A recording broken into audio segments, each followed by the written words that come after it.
in the letter to the police commissioner, there was security concerns of importance listed. Were you able to raise those? What are those? And what assurances were you given? Yeah, first of all, I want to thank the commissioner for the meeting this morning. As you're aware, we wrote the commissioner requesting this meeting to deal with a number of concerns we would have had and still have in relation to what is happening in our country.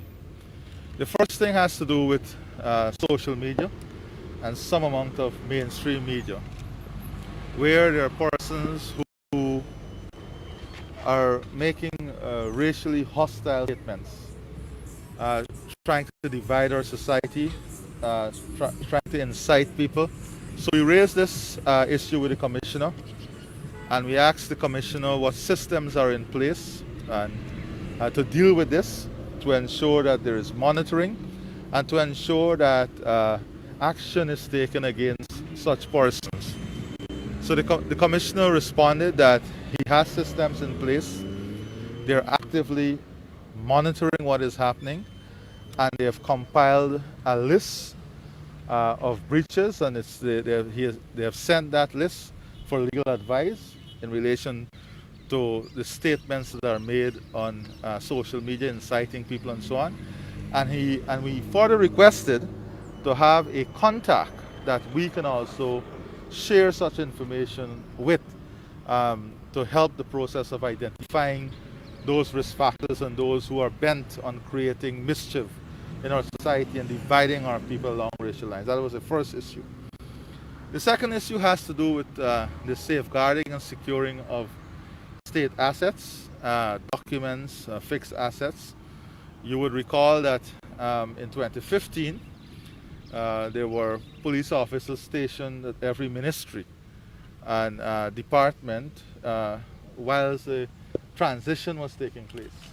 So we raised this with the commissioner. As you're aware, there's lots of news and photographs circulating on documents and assets being moved, and we have asked him to ensure that he look at this and ensure that systems are in place to secure state assets and documents. The commissioner assured us that systems will be put in place to do justice.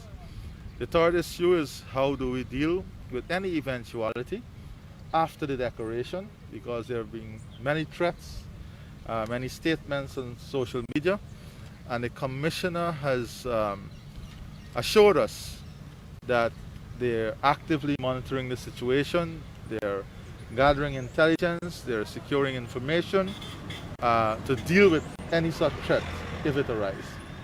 Do you have any instances you wish to share about these threats that are on social media? Any particular instance you would care to identify?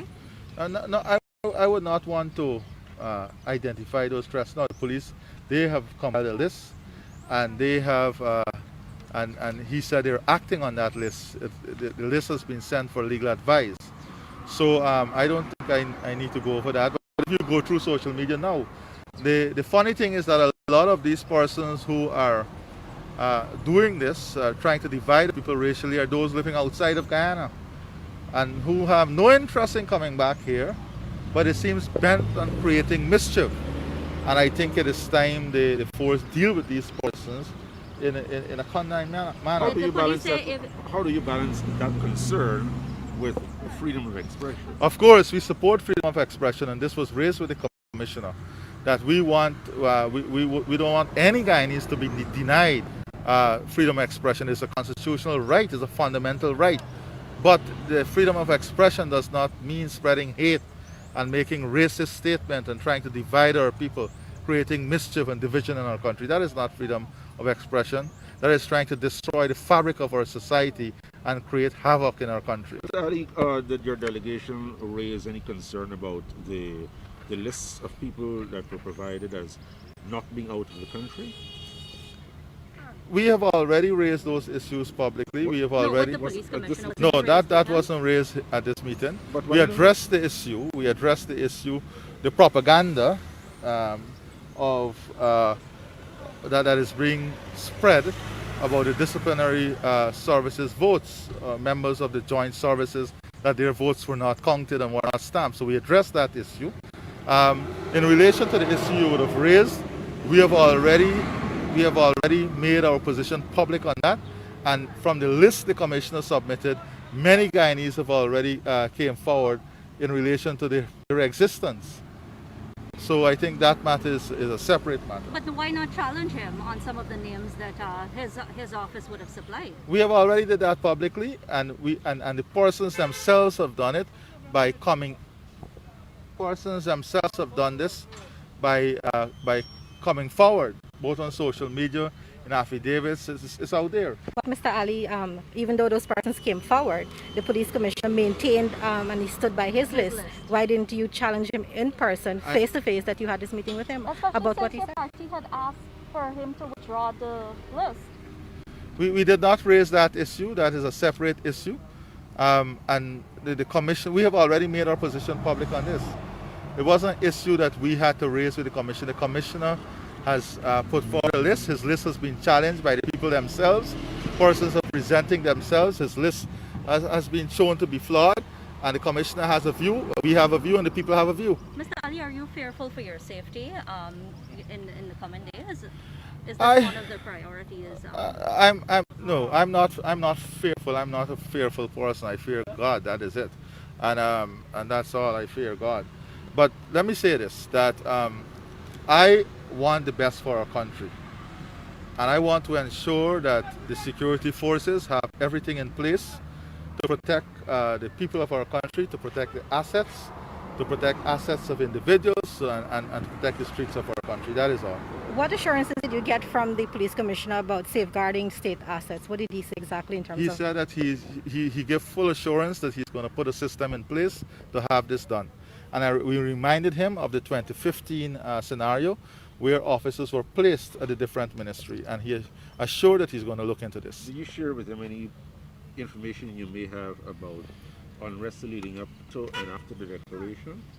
We shared with him in a general manner the information. He said that they're gathering intelligence too. They're reviewing information that they have also.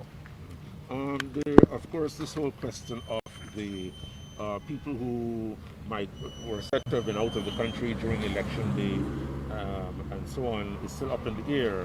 I don't think it's up in the air. I think that it's very clear.